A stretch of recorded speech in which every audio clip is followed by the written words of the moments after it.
Hi gang, John here from Rock County Jet Ski, watcon.com.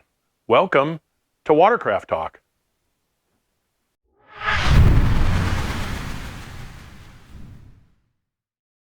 Today's video, I've been seeing some talk on the Facebook groups recently and about factory pipes. The Yamaha limited chamber factory, everybody calls it a B pipe, and the Fitment.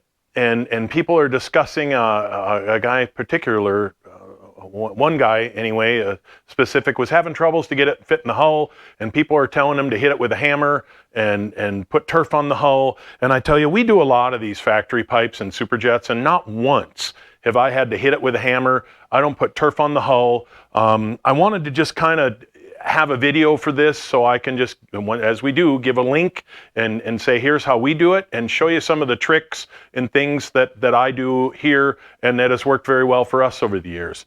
So we'll get right at it. I'm going to grab a flashlight here, Chris. I'm, again, not smart enough to do this beforehand. We will come over here. What we have is a Yamaha Super Jet here. 701, and we built this a few years ago, and it's pretty much standard build bolt-on stuff. It's got our head on it and a factory B pipe, and it's in, honestly, just for some timing. It's a good run and ski, and we're just throwing a little timing in it for him to get a little better bottom end snap. So, but while it's here, it happens to have a factory B pipe on it, and I thought we would talk a little bit about and show what I do. So this particular ski is a 15, I believe, and it has all kinds of clearance here. Every hull is a little different.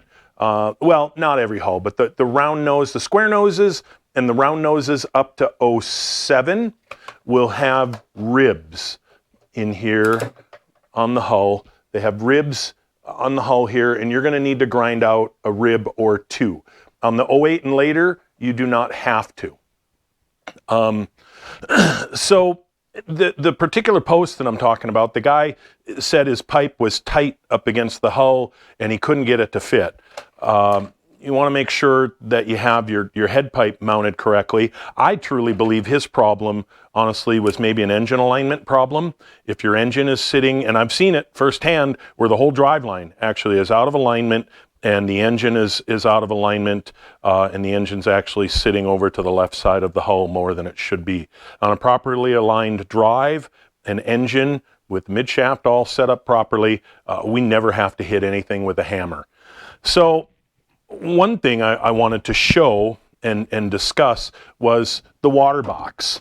On these, you can see, I hope, on this one, I added extra turf under the water box. I stack up some turf right here, and it raises the water box, and I do that to match.